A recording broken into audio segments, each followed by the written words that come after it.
자, 이번엔 고려시대의 민족 스포츠와 오락이라는 내용입니다.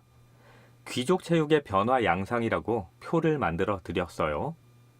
아까 했던 얘기의 반복이거든요. 경기적인 요소와 함께 기술적인 발전이 진행되었다. 궁술 같은 경우에는 대회의 성격을 가지게 되었다. 이 말 엄청나게 나올 거예요. 뒤에서 또 나옵니다. 그렇게 승부를 겨루면서 기술적인 발전들이 촉진되었다. 그런데 반면에 무예의 지위가 하락하고요. 무관에 대한 대접도 허술해지고요. 그런 과정에서 무예의 논리적인 요소가 가미돼 버린 거죠. 그래서 오죽하면 수박을 수박이라고 안 부르고 수박희라고 부르잖아요. 자, 사회 전반에 걸쳐서 무예의 유희적인 요소, 오락적인 요소가 발생하게 되었다. 이런 내용입니다. 별로 어려운 내용도 아니죠. 그런데 이거는 시험 문제 나올 수 있으니까 반드시 이 내용을 기억해 두시는 게 좋겠어요. 그러면 이번에는요. 그런 시대에 유행하던 귀족 체육의 종류는 무엇인가를 살펴보겠습니다. 이것도 신라시대하고 거의 유사합니다. 그런데 조금 특이한 어떤 운동의 종류가 하나 더 있네요. 같이 보실까요? 첫 번째 투호. 신라시대의 설명을 드렸으니까 말씀 안 드릴래요. 투호는요. 왕실, 귀족사회 이런 데서 성행했습니다. 여성들도 쉽게 참여할 수 있어요. 그 다음에 격구. 격구는 말을 타고 공을 치던 경기인데 이게 현재의 폴로라는 경기와 유사합니다. 그러면 마리에서 어떤 행위들, 신체 활동들이죠? 이런 걸 요구하잖아요. 그런 점에서 유사시를 대비한 군사훈련으로 활용될 가능성이 있겠죠? 실제로도 군사훈련의 수단이 되었답니다. 그런데 이 격구는 말 한 마리 값도 값이지만 안장이라든가 기타 장비의 가격이 엄청 비쌌대요. 그래서 이건 서민들은 꿈도 못 꾸는 경기였고요. 오직 귀족들에게서만 유행했답니다. 그리고 이 격구는 나중에 조선시대에까지 계승돼요. 그 다음에 방응. 방응은 매사냥이라고 신라시대에 한번 다루었습니다. 이 방응은요. 고려시대에도 유행을 하는데 이 매사냥이 주변 국가에까지 소문이 나서 그 당시에 원나라, 중국의 원나라가 있었죠. 원나라에서는 조공의 목록에 잘 길들여진 매를 요구하기도 했답니다. 그리고 그렇게 수출된 매의 이름이 보라매였어요. 그러면 서민들은 어떤 체육 활동을 즐겼을까요? 많이 공부하실 필요 없고요. 여기 있는 정도만 외우시면 됩니다. 석전. 석전은 신라시대부터 유행했죠. 무예적 기능도 있고 전시에 대비하는 역할도 했고 그래서 국가에서 장려했더라. 제 고등학교 때 국사 선생님이 너가 이거 아나? 이거 하면 대가리 깨지고 눈깔 빠지고 이런다. 그랬다 그랬죠. 그러면 이 석전에 귀족들이 참가하겠습니까? 미쳤습니까? 귀족들이 대가리 깨지고 눈알 빠지고 이러는데 눈알이라고도 하지 않았어요. 저희 국사 선생님은 눈깔 빠지고. 자, 귀족들은 참가 안 합니다. 귀족들은 이걸 관람만 했어요. 그 다음에 추천. 추천은 근혜입니다. 근혜를 한문으로 추천이라고 씁니다.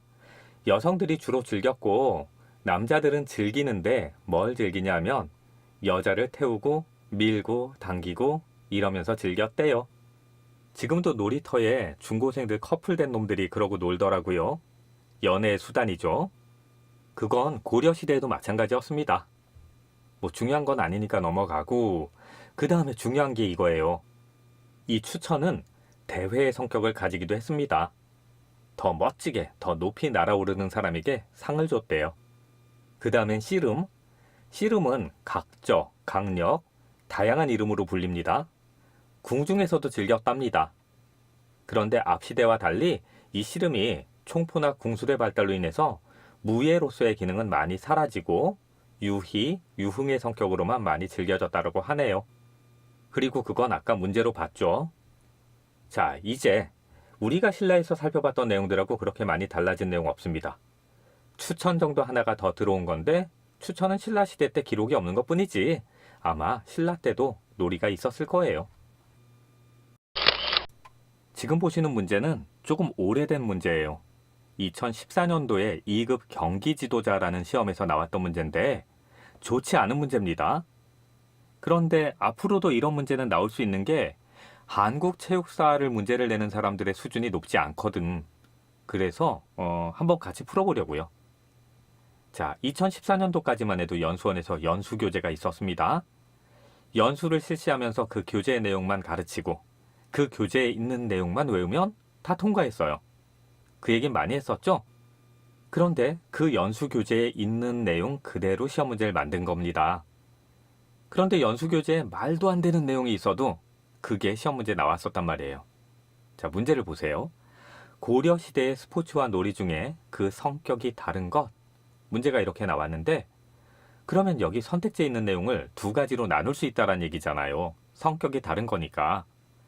어떤 기준으로 두 가지로 나누느냐에 따라서 답이 달라질 수 있거든. 자, 연수원에서 뭐라고 발표했냐면요. 답을 1번이라고 했어요. 그러니까 저희도 답을 1번이라고 하고 그것에 맞춰서 해설을 달아드렸죠. 일단은 답을 1이라고 보자고요.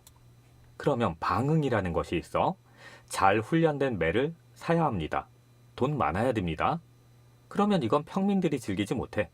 귀족 스포츠예요. 그런데 두 번째, 근해, 세 번째에 있는 연, 씨름, 이건 돈이 안 들어. 평민들도 할 수 있다라는 거죠. 그래서 답이 1번이에요. 그런데 혹은 이렇게 문제를 바꿀 수도 있습니다. 도구를 사용하는가, 맨몸으로 하는가. 그렇게 하면, 문제를 그렇게 해석을 하면 답이 4번이 될 수도 있어요. 방응, 말 타고 매 있어야 되고 도구가 있어야 돼. 근해, 근해라는 도구가 있어야 돼. 연, 연이라는 도구가 있어야 돼. 씨름, 다 벗고 해도 돼요. 도구가 필요 없어. 그러면 답이 4번이 될 수도 있다는 거예요. 그렇게 보면 고려시대의 스포츠와 놀이 중에서 그 성격이 다른 것은 이라는 문제가 너무 막연하게 난 겁니다. 자, 이제 이런 문제 나오면 저희가 아주 적극적으로 이의 제기를 도와드립니다. 그러니까 이런 문제는 이젠 나진 않을 것 같긴 한데 또 나면 그렇게 걱정하지 마시고 지금 제가 어떻게 풀었는가를 기억을 해주세요. 블라블라블라블라의 성격이 다른 것은 하는 문제가 나오면 선택지를 두 개로 나누어 봐라. 나눌 수 있는 기준이 무엇인지를 생각을 해봐라 라는 거예요.